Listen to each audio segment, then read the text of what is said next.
Himalaya cotton வேட்டிகள் ஷர்ட்டுகள் wedding celebration.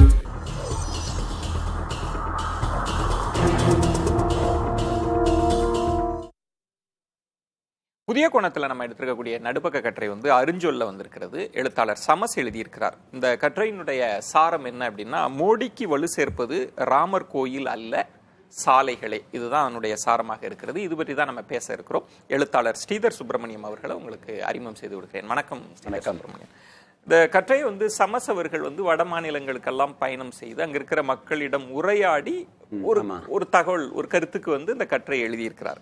அதில் என்ன சாரமா அவர் சொல்லுவது 2024 பாஜக தனி பெருங்கட்சியா வரும், தனி மெஜாரிட்டி வருமா, ஆட்சிக்கு வருமானதெல்லாம் இல்லை, ஒரு கடும் போட்டி நிலவுகிறது அப்படின்னு அவர் தொடர்ந்து எழுதிக்கிட்டே வர்றார். அதில் அவர் சொல்ற முக்கியமான விஷயம் பாஜக தனிப்பெரும் கட்சியாக இனி நீடிக்கும் சூழல் அமைந்தால் அதுக்கு ராமர் கோயில்லாம் காரணமாக இருக்காது, சாலைகள், வளர்ச்சி திட்டங்கள், சுரங்கப்பாதைகள் இதுதான் இருக்கும் அப்படின்றது தான் அந்த கட்டுரை தொடங்குற விஷயமா இருக்கு. முதல்ல இந்த பார்வையை நீங்க எப்படி எடுத்துக்கிறீங்க? அதுலேருந்து நான் வேறுபடுறேன். அவங்க சாலைகள் கட்டுமான பணிகள்லாம் நிறைய பண்ணியிருக்காங்க அப்படிங்கிறதுல சந்தேகம் இல்லை. ஆனால் அதுதான் முக்கியமான ஒரு காரணியாக இருக்க போகிறது இந்த தேர்தல் வெற்றிக்கு அவர்களுக்கு அப்படின்னு சொல்லும்போது அதுலேருந்து மாறுபடும். ஏன்னா ரெண்டு விஷயம். ஒன்று அவருடைய பார்வை, அவர் வட மாநிலங்களில் பயணித்து நிறைய பேர்கிட்ட பேசியிருக்காரு, மனிதர்கள்கிட்ட பேசியிருக்காரு. அது ஒரு அனெக்டோட்டல் எவிடன்ஸ் அப்படிங்கிற அளவில் தான் நான் பார்க்குறேன்.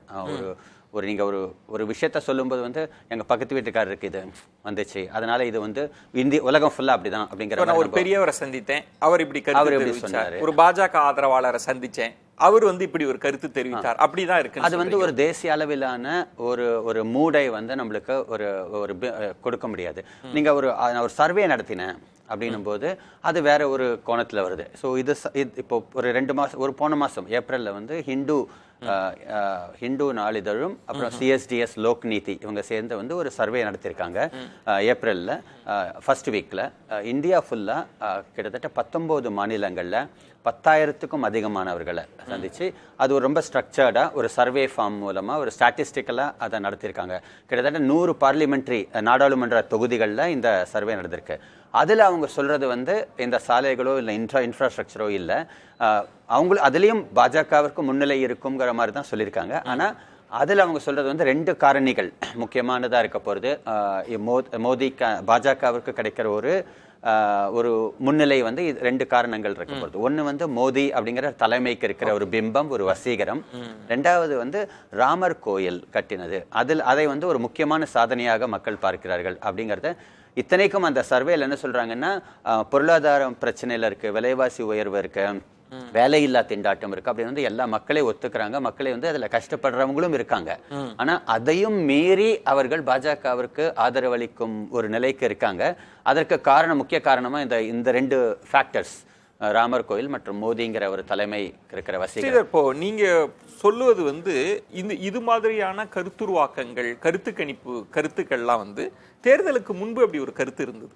தேர்தல் நெருங்க முதல் கட்டம் 2ஆம் கட்டம் வாக்குப்பதிவுல எல்லாம் ராமர் கோயில் பெரிதாக கை கொடுக்கல, பிரதமரே ராமர் கோயிலில் இருந்து கொஞ்சம் விலக தொடங்குகிறார் அப்படிலாம் பேசப்பட்டு, பிரதமருக்கோ அல்லது உள்துறை அமைச்சருக்கெல்லாம் பெரிய ஒரு அதிர்ச்சியான விஷயம்ன்றது லோக்கல் இஷ்யூஸ் பெருசா பேசப்பட்டிருக்கிறது அப்படின்னு தொடர்ந்து பல கட்டுரைகள் வர ஆரம்பிச்சிருக்கு. ஆனா நீங்க அந்த தேர்தலுக்கு முன்பு எடுக்கப்பட்ட கருத்துல தான் நீங்களும் வலுவா இருக்கிறீங்க, அதுதான் சரின்னு சொல்றீங்க. அது ஒரு முக்கியமான ஃபேக்டர். அவர் தேர்தலுக்கு முன்னாடி, முதல் கட்ட தேர்தலுக்கு முன்னாடி அவர் ராமர் கோயிலை முக்கியமா எடுத்து பேசினாங்க. 2வது கட்ட தேர்தலில் நீங்க பாத்தீங்கன்னா அப்பவும் அந்த இந்து முஸ்லீம் பிரச்சனை தான் மோடியுடைய உரைகள் எல்லாம் ரொம்ப முக்கியமா இருக்கு. சொல்லப்போனா கொஞ்சம் அக்ரெசிவா ஆயிடுச்சு. நீங்க சொல்லுவது ராமர் கோயிலினுடைய இன்னொரு நீட்சியா தான் இந்த இந்து முஸ்லீம் பத்தி பேசுற அதை மையப்படுத்தி தான் அவர் பேசிட்டே இருக்காருன்னு சொல்லுவாங்க. ஆமா, இன்னும் கொஞ்சம் அக்ரெசிவா, இன்னும் கொஞ்சம் வீரியத்தோட பேசுறாரு அப்படின்னு தான் நான் நினைக்கிறேன். நான் முதல் கட்ட தேர்தலுக்கு முன்னாடி அவர் இந்த அளவுக்கு வீரியமா ஒரு இந்து முஸ்லீம் பிரச்சனையோ இல்ல வேறு விஷயங்களையோ ஒரு வெறுப்பு பேச்சுகளையோ அவர் பேசல அந்த அளவுக்கு. ராமர் கோயில் நாங்க கட்டணும், எதிர்கட்சிகள் வரல அப்படின்லாம் பேசியிருக்காரு. முதல் கட்ட தேர்தலுக்கு முன்னாடி பேசினாரு, நாங்க தான் கட்டணும், பாருங்க ராமரை அவமானப்படுத்திட்டாங்க, ஏன்னா அவர் அந்த இதுக்கு வரல, திறப்பு விழாவுக்கு வரல, அதனால அவமானப்படுத்திட்டாங்க அப்படிலாம் பேசியிருக்காரு. நேற்று கூட அமித்ஷா பேசியிருக்காரு, அகிலேஷும் வரல ராகுலும் வரல அந்த மாதிரிலாம் பேசினாங்க. ஸோ அது வந்து அப்புறம் என்ன ஆயிடுச்சுன்னா வந்து வேற ஒரு அடுத்த ஒரு வீரியத்துக்கு லெவலுக்கு போயிடுச்சு. இந்து முஸ்லீம்குள்ள உங்கள்கிட்ட சொத்தை பிடிங்க கொடுத்துருவாங்க அந்த மாதிரிலாம் மங்க. இது ராமர் கோயிலை மையமாக வைத்து பேசு பொருள் அப்படின்னு நம்ம வைத்தால் கூட, இப்போ சமஸ் இந்த கட்டுரையில் சொல்லுவது வந்து நீங்க சொல்லுகிறீங்க ஒரு தனிநபர் அனக்டோட், அப்போ தனிநபர்களை சந்தித்து அந்த அனுபவங்களை திரட்டுறது. அவர் என்ன சொல்றாரு, பாஜக ஆதரவாளர்களிடம் நான் பேசுறேன், ராமர் கோயிலை அவங்க ஆதரிக்கிறாங்க, அது எங்களுக்கு சந்தோஷம்தான். ஆனா ஒரு மசூதியை இடித்து கட்டப்பட்டதுல அவங்களுக்கு ஒரு சிக்கல் இருக்கு, அது தேவையற்றது அப்படின்னு நினைக்கிறாங்க. இந்த ஹிந்து முஸ்லிம் டிவைட் இருக்குல்ல, அது அங்க இருக்கிற மக்கள் வந்து பெருசா ரசிக்கலன்றது தான் சமஸ் இந்த கட்டுரையின் மூலமா சொல்லுவது. அது வந்து இந்த லோக்நீதி இதுலயும் வந்திருக்கு வெளியில. ஏன்னா வந்து இப்ப எல்லாருக்குமே ஒரு பாத்தீங்கன்னா இப்ப எங்க அம்மாவே வந்து ராம பக்தி பூர்வமா இருக்காங்க, மதத்துல எல்லாம் ரொம்ப ஆர்வமா இருந்தவங்க. அவங்களுக்கே கூட நீங்க அயோத்தியில ராமர் கோயில் கட்டணும்னா ஓகே அப்படின்னுவாங்க. ஒரு மசூதி இடிச்சுட்டு கட்டலாமா அப்படின்னா ஐயோ வேணாம் அப்படின்னு. அது வந்து ஒரு சாதாரண ஒரு இந்தியர்களுடைய ஒரு மனப்பான்மை. தீவிர பாஜக ஆதரவர்களுடைய மனப்பான்மை வேற மாதிரி இருக்கும். ஆனா ஒரு சாதாரண ஒரு இந்து கிட்ட நீங்க போய் கேட்டீங்கன்னா ஒரு கோயில் கட்டுறோம்ப்பா அப்படின்னா சந்தோஷம் அப்படின்னு. தமிழ்நாட்டிலயும் சரி, நீங்க ஒரு கோயில் கட்டுறீங்கன்னா போய் உடனே நிதி கொடுப்பாங்க. எனக்கு ஒரு இடம் இருக்குல்ல, இப்போ அந்த இடத்துல இப்ப மோடி பரப்புரை பண்றாங்கல்ல, இந்துக்களுக்கு எதிராக முஸ்லிம்களை நிறுத்துவது அப்படின்றது, அங்கதான் சிக்கல் அப்படின்றதுதான் இந்த கட்டுரையும் சொல்லுகிற உள் பொருளாக இருக்கு. அப்படி இல்ல, மக்கள் வந்து ஒரு இணக்கமான சூழலை விரும்புறாங்க, இந்த இந்து முஸ்லீம் இதையெல்லாம் தாண்டி வளர்ச்சி பணிகளுக்கு காது கொடுத்துட்டு இருக்காங்கன்றதான் இந்த கட்டுரை பேசுவது. அதை நீங்க எப்படி, அந்த நுணுக்கமான இடத்தை எப்படி பாக்குறீங்க? மக்களுக்கு வந்து அந்த மாதிரியான அவங்க இந்த இந்து முஸ்லீம் வெறுப்பை பொதுவாக ஒரு சாதாரண ஒரு இந்து வந்து அதை வந்து ரொம்ப என்கரேஜ் பண்றதில்லை, அதை ஆதரிப்பதில்லை.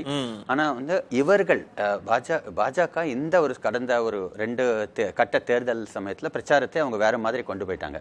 எனக்கு தெரிஞ்ச முதல் கட்ட தேர்தல்ல கூட மோடியுடைய பிரச்சாரங்களிலோ அமித்ஷாவோ இல்ல ராஜ்நாத் சிங்கோ இவர்களுடைய பிரச்சாரத்துல இந்த சாலையை நாங்க இவ்வளவு கட்டிட்டோம் அவங்களுடைய ஒரு அறிக்கையில விளம்பரத்துல சொல்றாங்களே தவிர பேசும்போது ஒரு முக்கியமான பிரச்சனை இதுவா கொண்டு வைக்கல.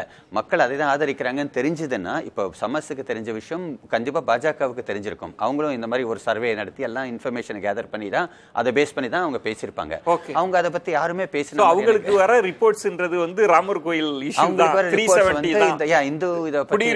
சட்டம் தான், இதெல்லாம் தான் நம்ம பேசணும், இதுதான் வந்து எடுப்படுது அப்படின்ற மாதிரி, இல்ல எந்தெந்த தொகுதியில எந்தெந்த விஷயங்கள் எடுபடும் அப்படின்ற மாதிரி. ஏன்னா மோடி வந்து இந்த ராமர் கோயில தமிழ்நாட்டுல பேசல அவரு, ஏன்னா இங்க வந்து எடுபடாது அப்படின்னு தெரியும். வேற ஒரு விஷயங்களை கச்சத்தீவு அப்படின்னு மற்ற விஷயங்களை இங்க தொட்டுட்டு போனாரு. அதே மாதிரி அங்க வந்து பேசும்போது, ராஜஸ்தான்ல பேசும்போது இதை வயசுதான் முன்னிலைப்படுத்தணும்ன்ற மாதிரி அவருக்கு தெரியுது. இல்ல உத்தரப்பிரதேஷ்ல பேசும்போது, பீகார்ல பேசும்போது வேற மாதிரி கொண்டு போகலாம். அஸ்ஸாம்ல பேசும்போது சிஏஏ, பங்களாதேஷ்காரங்க வந்து உங்க இதெல்லாம் எடுத்துட்டு போயிடுவாங்க, உடைமைகள் எல்லாம் உங்க வீட்டெல்லாம் ஆக்குப்பை பண்ணுவாங்க, அந்த மாதிரி பேசுறது.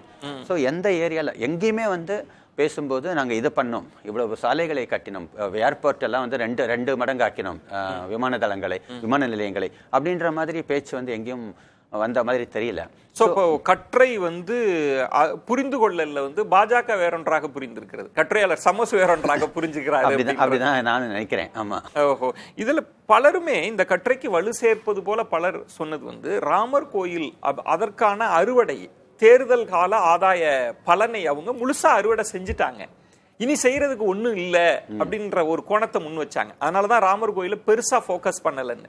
ஆனா நீங்க சொல்லுவது ராமர் கோயில் தான் இன்னைக்கும் பாஜகவுக்கு கை கொடுக்குதுன்னு சொல்லுவாங்க. அவங்க எவ்வளவு போக்கஸ் பண்றாங்களா இல்லையாங்கிறது 2வது பட்சம். நீங்க சொன்ன மாதிரி ஏற்கனவே நான் எஸ்டாப்ளிஷ் பண்ணியாச்சு, நான் இந்த வந்து ராமர் கோயிலை கட்டிட்டோம், அது திறப்பு விழா நடத்திட்டோங்கிறது எஸ்டாப்ளிஷ் பண்ணியாச்சு.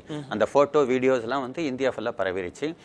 ஸோ இனிமேல் நான் அதை வந்து பெருசாக பேச வேண்டிய அவசியம் இல்லை. ஆனால் அது பேசும்போது கூட எதிர்கட்சியை வம்புக்கு இழுக்கிறதா தான் பேச வேண்டியிருக்கும். ஸோ மக்கள் மைனதில் அது செட் ஆயிடுச்சு, அது போரும் அப்படிங்கிற லெவலில் தான் அவங்க இருக்காங்க.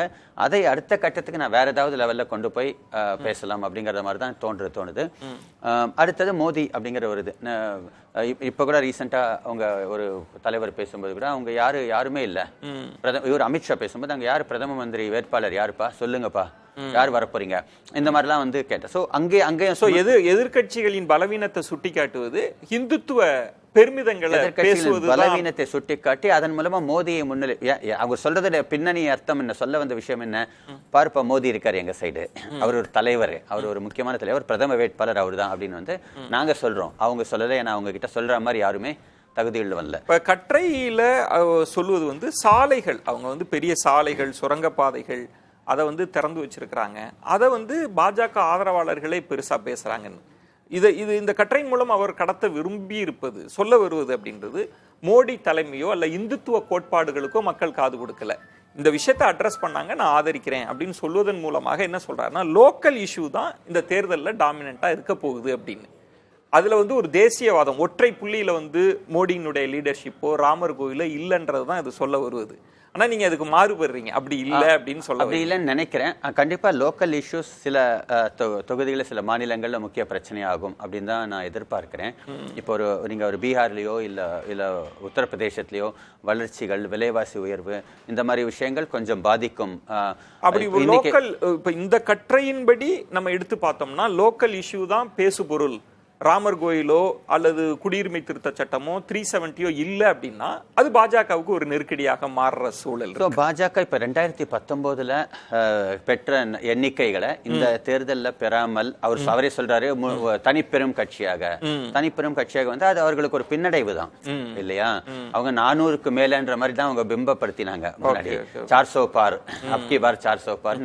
உங்கள் பார்வையில லோக்கல் இஷ்யூஸ் பெருசா இல்ல, அதுதான் நான் சொல்ல வரேன். ஒரு தேசிய சிந்தனையோட இருக்கிற அந்த ஒற்றை புள்ளி தான் மக்கள் காது கொடுக்கறாங்க வட மாநிலத்துல சொல்ல வரீங்க. நான் சொல்ல என்னதுன்னா, அவர்கள் பாஜக இந்த தடவை தனிப்பெரும்பான்மையா வந்து கொஞ்சம் அதிக எண்ணிக்கை பெற்றார்கள்னா அதற்கு காரணம் இந்த தேசிய பிரச்சனைகள், இந்துத்துவம், ராமர் கோயிலா இருக்கும். அவர்கள் 400 எல்லாம் இடாம 270 அந்த இதை தொடாமல் 272 தொடாமல் குறைஞ்சதுன்னா அதற்கு காரணம் லோக்கல் இஷ்யூவா தான் இருக்கும்.